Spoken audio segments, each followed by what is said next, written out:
ओम श्री गुरु पादुकाभ्याम नमः। आपण माने जेते वीडियो को आपण माने देखुचंती आपण मानकु समस्तंकु आत्मिक भाव रे श्री सन्यासी प्रणाम निवेदन करुछि, नमस्कार करुछि। समाज रे अनेक नीति नियम कालर ताल देकी परिवर्तन हुए। अनेक नीति नियम समाज को सजाड़ुथिला समय रे अनेक नीति नियम समाज को मध्य बिगाड़ी दिए। आज जो नीतिटी नियम होबाकू जाउछि बा होई सारिछि ताहा होछि परकिया प्रीति। भाई माने माँ माने युव बंधु माने आपण माने टिके चिंता कले परकिया प्रीति आम समाज पाई अपकारी ना उपकारी, यह आम समाज को सुसंस्कृत करिवो बा सुंदर भाव रे गढ़ी तोलिवो बा नष्ट करिवो। आपण पुराण पृष्ठा को उन्मोचन करंतु, अहल्या कथा आपण देखिबे। सूर्य आउ इंद्रंकर परकिया प्रीति कथा आमे माने समस्ते जानिछे। फल हैला कौन? शेषरे तांको जीवन अभिशप्त हो गला। गौतम ऋषिंकर अभिशाप से माने पाइले।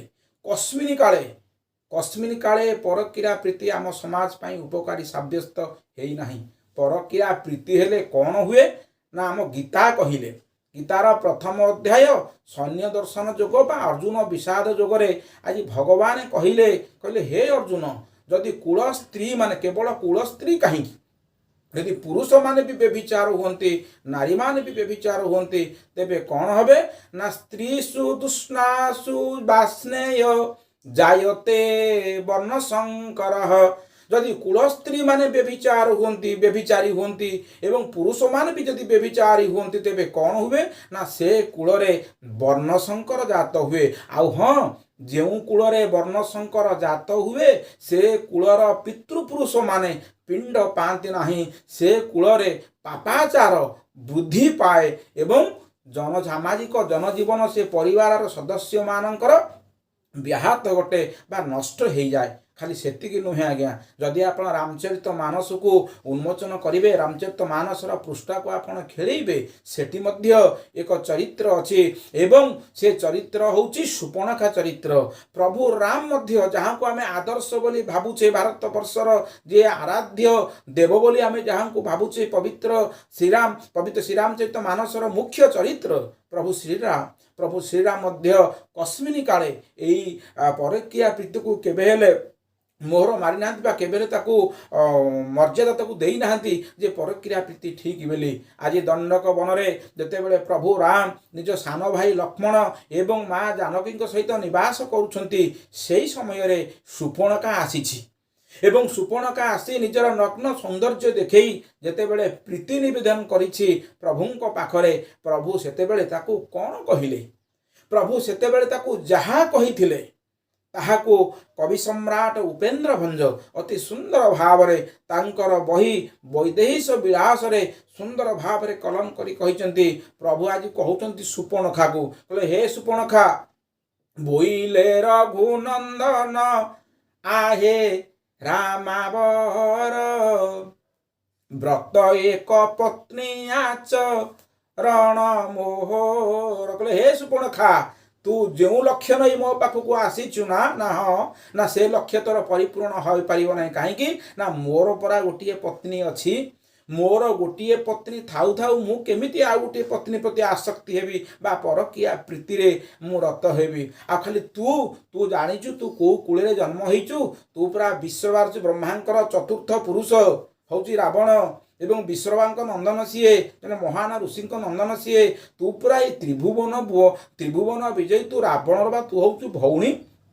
बड़ कूले जात भूप भौणी जे तू ही, तू बड़ कूल जात होइचु, उच्च कूल जात होई एमितिया खराप बा निंदित कर्म बा निंदित आचरण करुचु कहीं।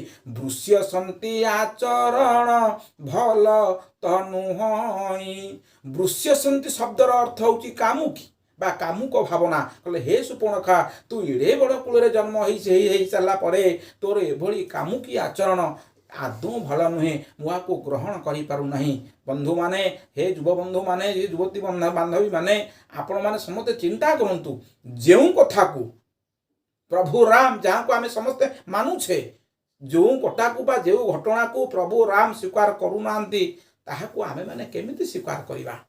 नियम जहाँ होउछि हौ किंतु हे युवक माने हे देशर युवती माने आपण माने समस्ते ए कथा को टिके हेज करंतु एवं आम मानकर कर्तव्य होउछि एक पवित्र आदर्श गृहस्थ जीवन यापन करिबा चाहे से प्राक विवाह समयर विवाह बेलर समय हो बा विवाह परर समय हो विवाह पूर्व आम माने समस्ते निजर जीवन बा निजर चरित्र को पवित्र रखिबा एवं परे एक आदर्श गृहस्थ जीवन यापन करिबा परकिया प्रीति को आमे केबे हेले आपणेबा नाही या सर्वस्मिन काले समाज पाई एक बड़ विपद एवं समाज कोर पाई समाज पाई यह को मध्य अपकारी साब्यस्त हुए आजिर चिंताकल्प आपण मानक घरे सब बेले झगड़ा होउची कोनोसी शुभ काम आपण घर जदि न होउची आए पाई एक सुंदर तुटुका अछि गुरुवार दिन हलदी पानी को हलदी को आनी टिके ग्लास रे रखिबे टिके पानी ता धीरे पकेबे एवं आंब पत्र तीनोटी आनिबे